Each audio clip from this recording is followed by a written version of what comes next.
No Mercy is upon us. I cannot wait. Oh my god. The pay per view build has been excellent. Like, there have been a couple of problems here and there, but ultimately, this pay per view build has been excellent. And that's one of the big strengths of SmackDown Live, as they like to call it now, where SmackDown Live, instead of going raw with giving away big pay per view quality matches and little storytelling to an extent, they decide to focus more on the storytelling and characters than action, action, action, action after action, and a squash match. Like, they would do occasional squash matches. Like, I haven't seen a squash match yet, like a jobber versus a big guy. Like, they gave Baron Corbin actual opponents to face that he could have a challenge with. So, yeah. I'm expecting Baron Corbin versus Jack Swagger on the pre-show, considering how their first encounter ended. So, expect that to be announced soon. Now, along with that, Kurt Hawkins, who has been building up this big debate since SmackDown Live started, and what looked like he was going to show up the night the SmackDown after the first pay-per-view Backlash, and they didn't do that. It just went back to him doing more facts. Now he's finally going to show up at No Mercy, unless they change plans again, like they did with Shelton Benjamin, though that was because he got injured. So, I don't know who Kurt Hawkins' opponent is, and there's no build-up here, but ultimately, I'm pretty sure they'll do it right, I think. But my one problem with Kurt Hawkins is that they're trying to push it as their own Chuck Norris! And I'm thinking, like, but you have a Chuck Norris. His name is John Cena. You turn John Cena into Chuck Norris. Also Hulk Hogan on the political side of things, but that's a completely different topic. But Kurt Hawkins' gimmick to say he delivers fact after fact after fact, it looked like they're trying to put Chuck Norris and Tyson Kidd and create Kurt Hawkins.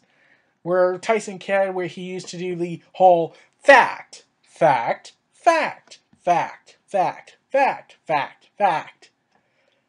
And Chuck Norris gave all these facts about him, and I put this in quotation since you can't see me. I'm not doing that. Well, they go ahead and do that, blah, blah, blah, blah. And, well, ultimately, yeah, it just kind of confuses me. Like, I'm not really entertained by this gimmick. It's more like, okay. So now we get to the actual build-up of the pay-per-view. Nikki Bella versus Carmella, finally. Like, they were teasing that this was going to be a no disqualification match, which would have been awesome.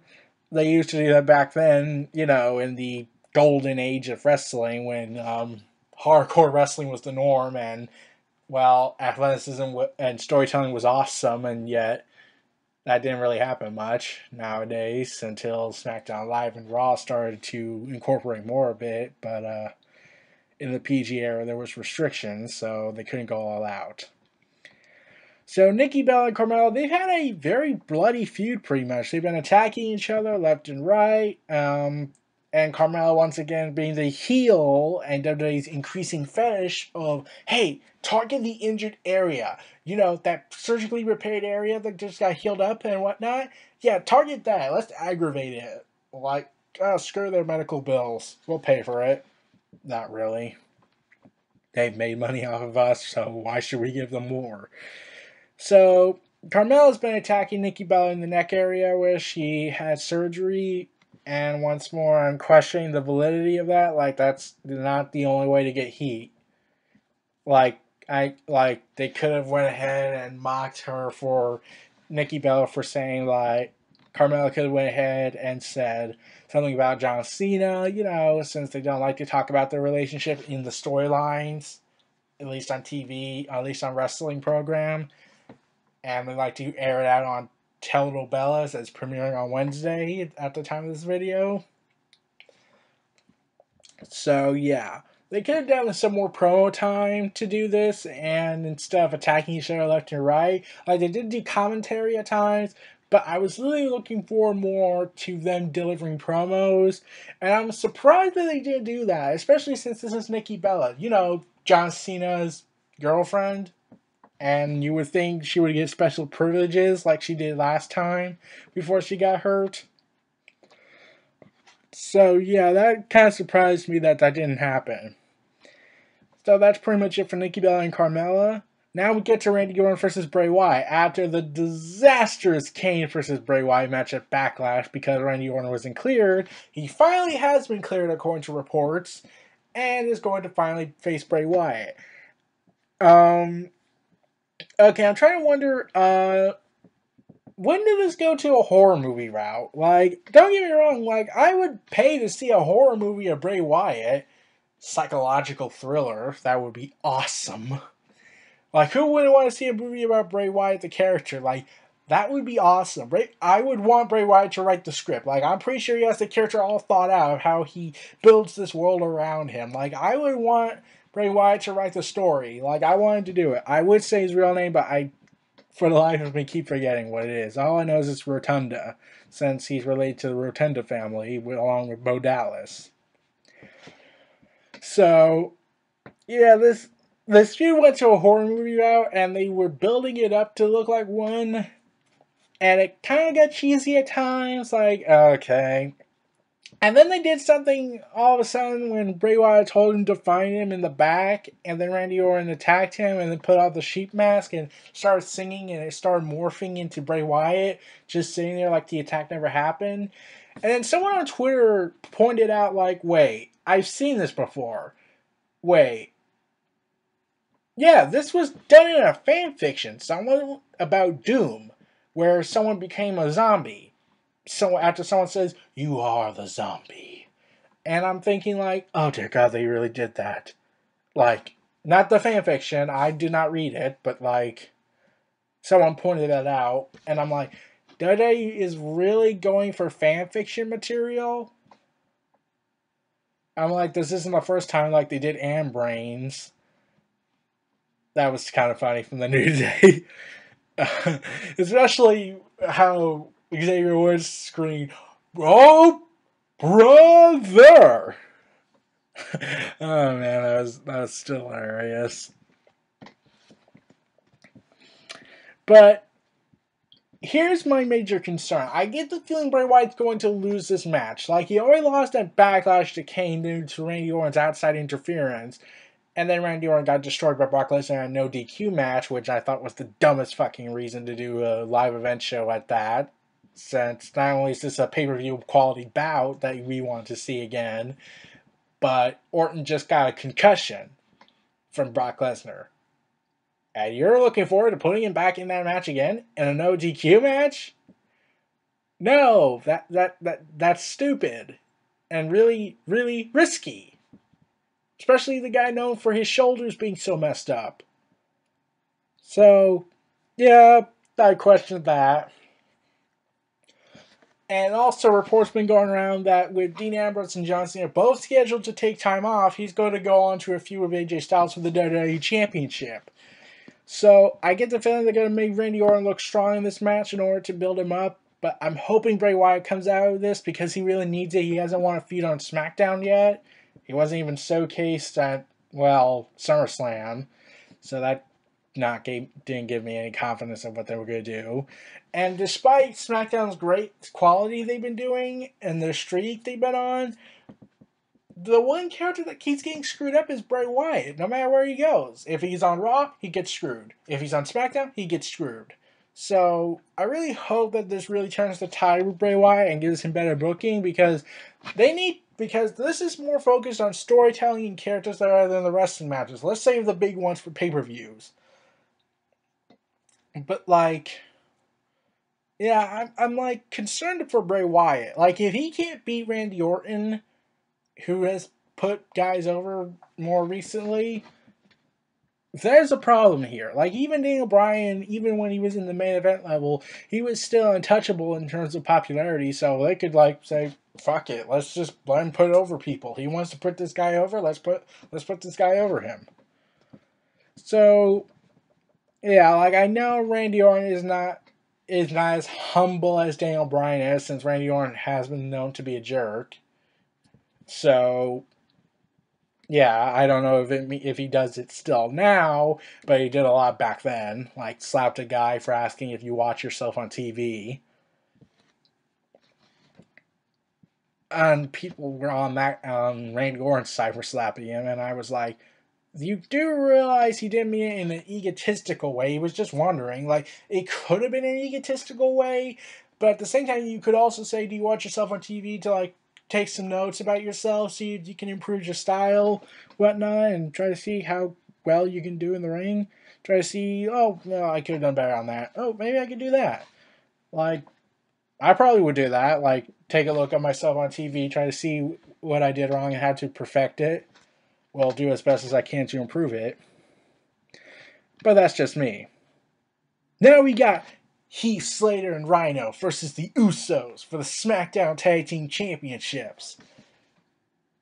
The Usos have been mostly dominating this feud, so yeah, they're most likely going to win since the report came out that the Usos are scheduled to get this big push, win the Tag Team Gold or Silver, and then feud with American Alpha for the Tag Team belts. So Heath, Slater, and Rhino, yeah, they're guaranteed to lose. I'm pretty sure of it.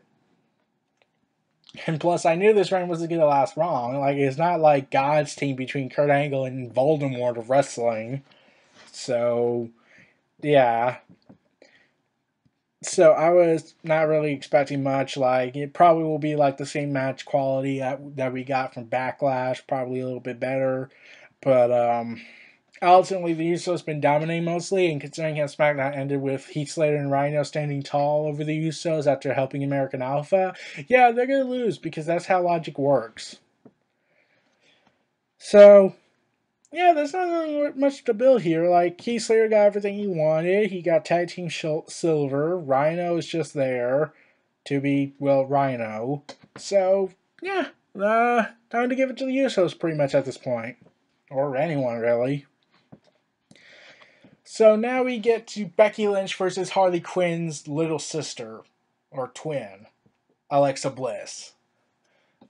Okay, this is what Carmella and Nikki Bella should have also been given. They were given promo time, not only just attacking each other in a vicious manner. More like, let's give them promo build. Well, they only gave them one, but at least it was something. And I was also liking Alexa Bliss dressing up as Harley Quinn for the Suicide Squad. Like, I was like, oh god.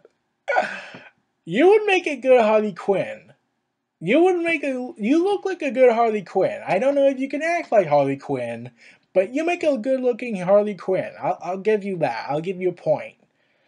And Alexa Bliss, I would say, held her own in this build. Like, I'm not going to say she's ready for the Women's Championship yet, but this is a good stepping stone for her to get to that opportunity one day. And Becky Lynch is the perfect opponent for her to fight, since Becky Lynch is a very talented athlete. Like, we could also make the argument for Nikki Bella, but I really don't care about that, because we would have been back to square one with her. So, and, well, Becky Lynch and Alexa Bliss, I think they worked together in NXT. I don't remember. I kind of stopped watching it for a while during the taped environments. Like, I only watch the specials now. While I used to watch all the episodes back in the golden age, as I like to call it, between NXT Arrival to about NXT TakeOver Brooklyn, round one, as I like to say. Becky Lynch and Alexa Bliss, I think they could do a good match. I'm pretty sure they'll do a good match. Like, I'm not saying Alexa Bliss is ready for this match, for this kind of champion, to be champion yet. Like, she could be that later down the road. But this is a good practice for her. Like, this would really help her experience more wrestling styles and really work well off of Becky Lynch. So, I'm expecting something to happen with them. Now we get to the most biggest, baddest, well, I don't mean that as a bad thing, and most emotionally gripping of SmackDown's build. The Miz versus Dolph Ziggler, round 152. Yeah, at this point, we've seen Miz and Dolph Ziggler hundreds of times, so, yeah. But here's the difference compared to Randy Orton versus Cena. They added a different element to it. You know, something different than just assault Cena's dad. Like, they did bring up The Miz insulting The Miz's, Dolph Ziggler's dad and Dolph Ziggler's parents, but they didn't like, oh, let's assault them. Yeah, I'm a bad guy. I just beat up this defenseless man. I'm bad. Boo me. And, like, we've seen this 500 times already. At least The Miz is just mocking Dolph Ziggler's parents, not just beating them up. Like, everyone could have done that. Especially in the old days. Like, they let Randy Orton kick John Cena's dad in the skull. So, The Miz and Dolph Ziggler, like, The Miz celebrates his title defense against Dolph Ziggler that they had on SmackDown Live, which was awesome. I was concerned that they were going to let Dolph Ziggler win the belt at first when Maurice had to get sent to the back because she got caught red-handed. So I was worried about that, but luckily they didn't do that. So instead, The Miz retains the Intercontinental Championship and moves forward with it.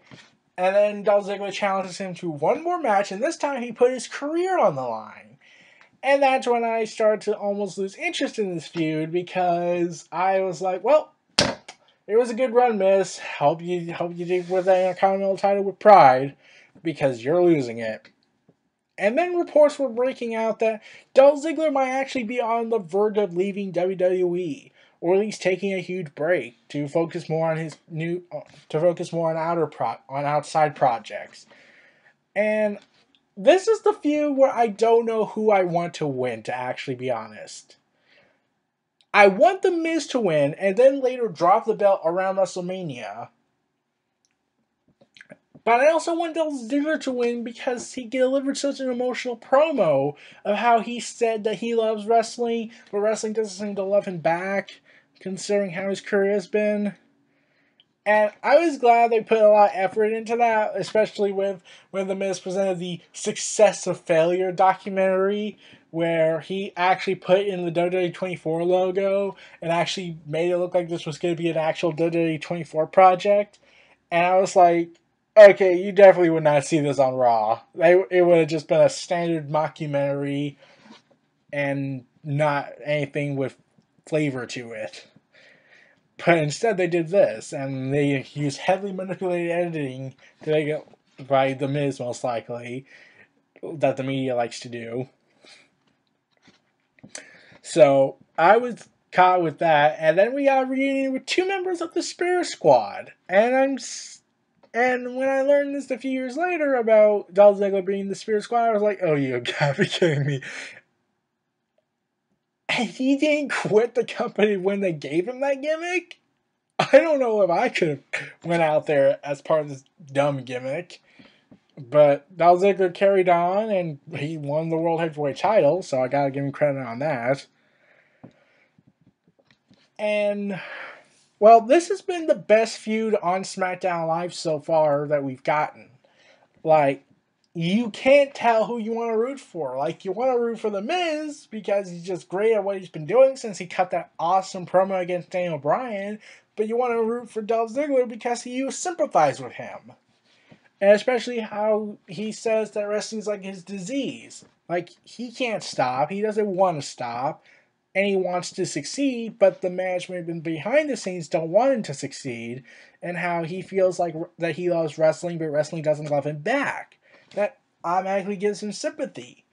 And I'm like, man, I don't know who I want to win. I want to see Miz drop the Intercontinental belt around WrestleMania time, or the night after, but I don't want to see Dolph Ziggler lose. Man.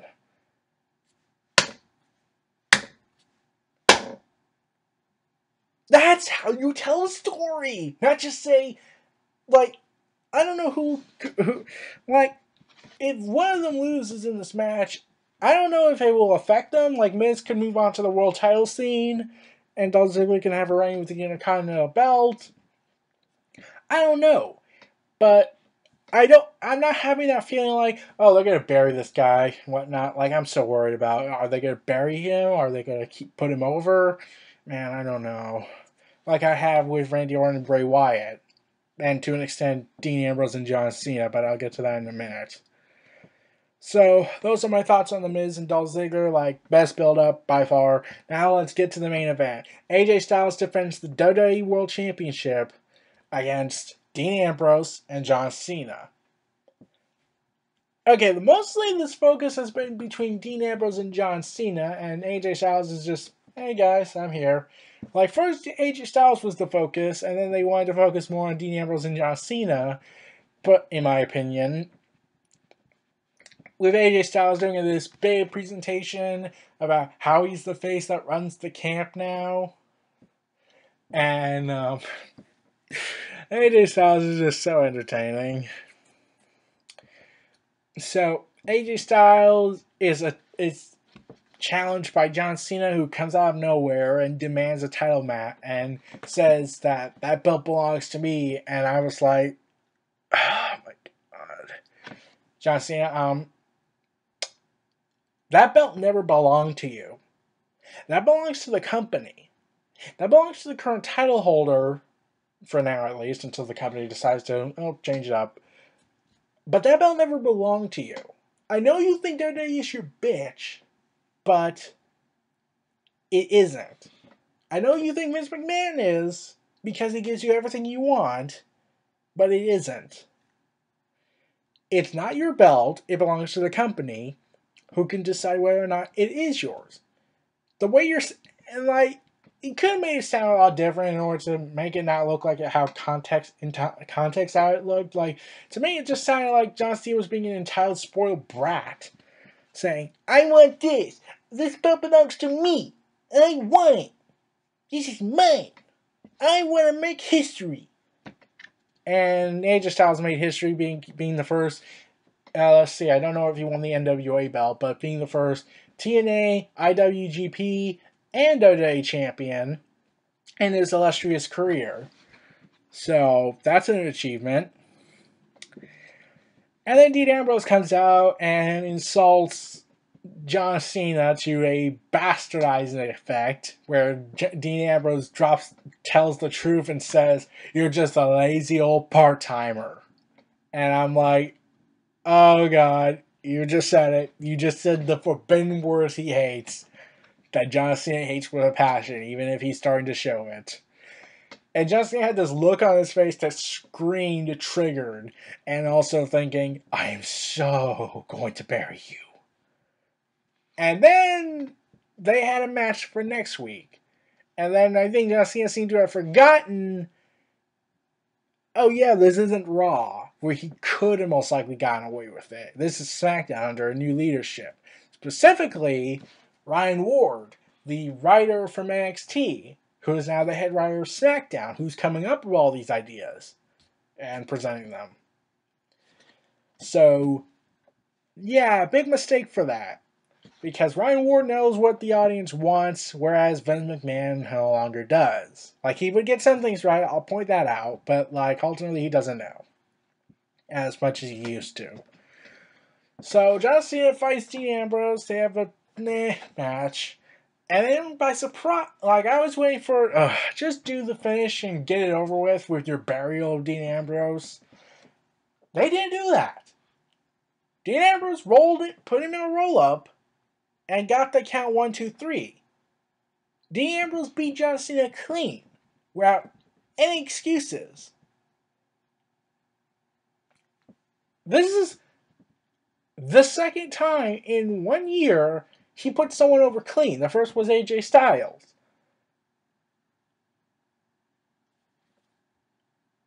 Huh. And then I was like, wait a second. When was the last time John Cena put someone over clean on free television? And then someone on YouTube, and then someone on Wrestling Inc. reported that the last time John Cena put someone over clean on free television was Triple H back in 2009. That was 7 years ago. John Cena has not put another guy over clean before Dean Ambrose on free television in 7 years. In nearly a decade. And you're telling me John Cena doesn't have some political say? Okay. And then John Cena just shrugs it off as always and says, Dean Ambrose has improved himself. He's his own worst enemy. Like, okay, granted, everyone praised that promo he cut, but like, I'm looking at it and thinking, did Dean Ambrose not beat you clean? You make it sound like he didn't beat you clean. And then someone pointed out that John Cena looked legitimately upset that was the decision they went with. Like, he was shocked, but it looked like he was angry about it. Like, he didn't like that idea. Like, you could make the argument, oh, well, maybe he's just acting. Like, he could be like Kevin Owens and acts. And generally look surprised that this actually happened. But Kevin Owens isn't John Cena. John Cena is too much like Hulk Hogan. Like, if Hulk Hogan did something like that, he'd be pissed off and most likely take his ball and go home. But John Cena, I don't know. But, moving on, AJ Styles then gets challenged by Dean Ambrose for the world title. They have a good match, probably a little low on the margin in their first match at Backlash, and John Cena inadvertently cost Dean Ambrose the match, and now Dean Ambrose is pissed. Again. And then on the final SmackDown till No Mercy, they have this big confrontation. Both AJ Styles and AJ Styles present his case how he's the face that runs the place, which is just awesome. Like, it fits so much better on a heel instead of a face. Like, you have to agree with that. And then Dean Ambrose cuts him off and talks about how he's pissed off, how John Cena screwed him over, how John Cena never liked him. And then John Cena comes out and is about to speak, then AJ Styles cuts him off, saying, like, how he's going to do all this cliche hustle, loyalty, respect, pander, blah, blah, blah, blah, and whatnot. And all this craziness of how John Cena does the same thing in the last 10 years, for like the last 10 years over with the whole hustle, loyalty, and respect. Yeah! Just take your prayers and say your prayers and take your vitamins. Oh, wait, I'm thinking Hulk Hogan. I won't fix that edit. That's just the same thing. And then John Cena's about to speak again. Dean Ambrose cuts him off. And then Dean Ambrose took a much further blow in exposing John Cena. Like, we can all point that as exposing. We can all say that's exposing John Cena. How John Cena has the political sway backstage. How he's cut the legs off the wrestlers who rise to the top. How he's kept himself on top for the last 10 years. I was really hoping Dean Ambrose would reference the Nexus in the Wyatt family. How he screwed them both over. And we all know that's true. Oh, dear God. And like, that, and how he tried to screw over Kevin Owens, but that failed miserably. Like, I was really hoping that Dean Ambrose would go dig deeper into that ego of John Cena and say how he tried to screw all these wrestlers over, list them off one by one, and then bring up CM Punk, which would have been awesome. How John Cena tried to screw CM Punk with excuse after excuse after excuse for each loss, and then, well, do that. And I thought that would have been awesome. I would have broken the fourth wall with that. I would have told Triple H, since if I was wrestling in the company, I'd probably be around when Triple H is in charge. I would tell Triple H, let me say all this to John Cena if he's still wrestling around this time, or if he's just a guest on there, of how he's ruined so many guys' careers because his ego got out of control like Hulk Hogan did. I would have said all that. I probably would have the balls to say that. But I don't want to be a wrestler and whatnot. But I probably would say that. Oh, man. Well, that's just a many what ifs I could have done if I wanted to get into wrestling. And then John Cena beats them both up. And then AJ Styles beats up John Cena. Beat up John Cena! And poses with the championship. Then Dean Ambrose beats up AJ Styles and poses with the championship. And this match, okay, like, this was the second best build since The Miz and Dolph Ziggler will likely steal the show, in my opinion, at No Mercy. But AJ Styles, Dean Ambrose, and John Cena, they worked well off each other. Like, they've been bringing up all this backstage political stuff that John Cena has, especially AJ Styles with the whole, it's time to get off the shovels because guys like you bury guys like me. And then Dean Ambrose saying, you're just a lazy old part-timer. And how he has the political sway. Like, that was the most fun aspects of these feuds between AJ Styles and Dean Ambrose against John Cena. That's been the most fun aspects. I just like it when Cena gets bashed on the mic. I just can't help it. I'm like, I could probably, but I don't want to. So, yeah. Anyways, this match is very predictable. Like, I know for a fact AJ Styles is going to win this match. On the grounds that, well, one, it'd be stupid to drop the belt right now on Cena. Like, they're probably going to save that for WrestleMania. If The Undertaker doesn't want to wrestle again. Let's see. Also, Dean Ambrose and John Cena are both taking time off soon after this pay-per-view. So who do you think's going to win? Yeah. So, those are my thoughts on No Mercy's build-up. This was Neo Reality Entertainment. Feel free to like, comment, subscribe, and donate and stay tuned for more.